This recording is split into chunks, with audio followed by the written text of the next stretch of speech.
سلام، به اولین نقد کانال کاتیک خوش اومدید. امروز قرار بازی مارولز اسپایدرمن رو بررسی کنیم. البته از همین اول بهتون بگم که این نقد داره کمی اسپویل داستانیه و این بازی روی پلی استیشن 5 بررسی و نقد شده. برای شروع بهتره با معرفی از بازی شروع کنیم. مارولز اسپایدرمن ساخته کمپانی اینسامنیا گیمز محصول سال 2018 یک اثر خوش ساخت با کیفیت از این کمپانی است که به راحتی میتونه بین 15 الی 20 ساعت شما رو سرگرم خودش کنه. با نقد این اثر همراه کاتیک باشید.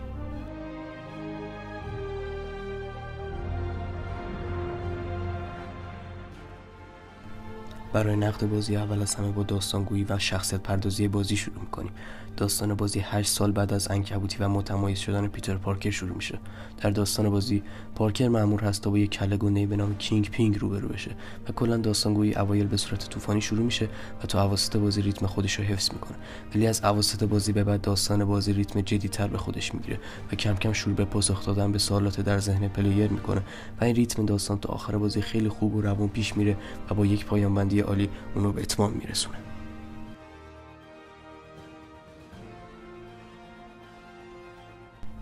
بهتره اینم اضافه کنیم که بازی فقط تو دعوا درگیری چند کاراکتر خلاصه نمیشه و خیلی داستان خوبی داره و به شما این اطمینان رو میدم که داستان بازی خیلی خوب و عالی از کار در اومده.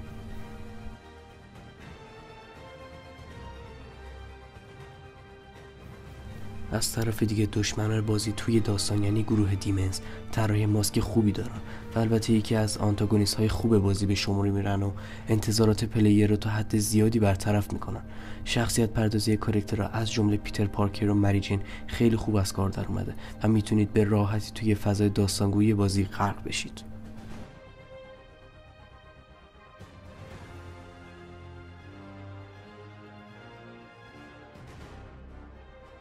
بعد از اون میریم سراغ گیم پلی و دشمنان و مبارزاتی که در بازی صورت میگیره. اسپایدرمن یک گیم پلی فوق العاده سرگرم کننده داره که گجت های متنوع داخل بازی و اسکیل های مختلف به اون بهبود بخشیده. البته این نکته اضافه کنم که همین بخش گیم پلی یکی از ایرادهای اساسی بازی یعنی تکراری شدن و قابل پیش بینی بودن رو داره، به طوری که پلیر پس از چند ساعت بازی میفهمه دیگه بازی مثل قبل براش چالشی نداره و تقریبا نوع حمله دشمنان یکی هست. حتی این ایراد در آخرین درجه سختی بازی هم وجود داره، به طوری که خودم به شخصه با اینکه درجه سختی آخر بازی رو شروع کردم ولی بعد 1-2 ساعت بازی کردن دیگه بازی تقریبا چالشی برام نداشت و بازی خسته کننده شده بود.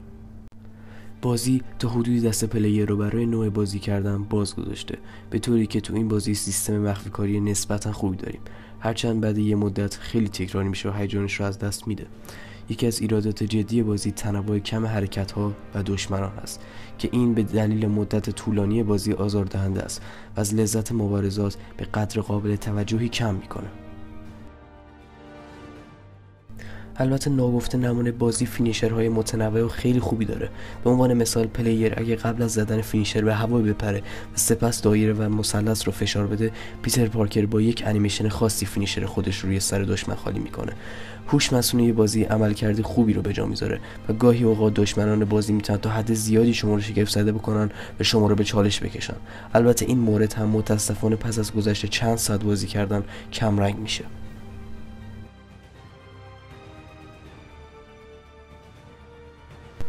از طرفی بازی فقط مختص به پیتر پارکر نیست و ما گاهن تو نقش ام جی و مایلز قرار میگیریم که مأموریت‌های جالب و متفاوتی رو رقم میزنن و برعکس سیستم اکشن بازی این شخصیت‌ها و موقعیت‌های جدید به این راحتی‌ها تکراری نمیشن و پلیرها میتونن لذت بیشتری از سیستم اون ببرن. بازی باس فایت‌های واقعا خوبی داره که لحظات خوب و هیجان انگیزی رو برای شما رقم میزنن. البته باس فایت‌ها از قاعده سادگی در سخت‌ترین حالت بازی هم مستثنا نیستن، ولی باز هم میتونن تا حد زیادی شما رو سرگرم و هیجان زده کنن. میرسیم به بخش اصلی بازی یعنی مأموریت‌ها و جهان بازی. از مأموریت‌های اصلی و خفن خوب بازی نباید غافل بشیم که واقعا قراره با مأموریت‌های جالب و هیجان انگیزی تو بازی مواجه بشیم که مجال بلند شدن از پای کنسول رو از پلیر میگیره. به عنوان مثال یکی از بهترین مأموریت‌های بازی یعنی مأموریت آخر اکت دوم به قدری هیجان انگیز هست و یکی از شوک‌های داستانی بازی هم اینجا اتفاق میفته که نشون دهنده اینه که بازی چقدر حرف برای گفتن داره. البته بازی تو ماموریت‌های فرعی زیاد چیز خاصی برای ارائه نداره و ماموریت‌های فرعی توی جمع‌آوری آیتم‌ها و کشتن دشمنان خلاصه میشه و پلیر رو ترغیب به انجام اون ماموریت‌ها نمی‌کنه. بازی جهان بزرگ و پویایی داره، به طوری که تو هر گوشه از جهان با جرایم مختلفی روبرو میشیم یا با آدم‌هایی که به کمک نیاز دارن و بازی تو جهان باز و اوپن ورلد بودن حرفی برای گفتن داره. همچنین لباس‌های متنوع برای پیتر پارکر که از نقاط قوت بازی است، مانند لباس بلکت که با ماموریت فرعی بلکت به دست میارید و خیلی لباس‌های عالی دیگه با مکانیزم و المان‌های مختلف. گرافیک و صداگذاری بازی بدون نقص و عالی کار شده و سیستم لودینگ بازی بسیار کوتاه و سریع است. از نظر باگ و مشکلات فنی بازی تقریبا خالی از مشکله و بازی از این نظر بسیار کامل و عالی کار شده. بازی داره موسیقی هیجان انگیزی است که ارزش بازی رو حسابی بالا میاره، به طوری که پلیر احساس تار زدن و گشت و گذار داخل شهر نیویورک بهش دست میده.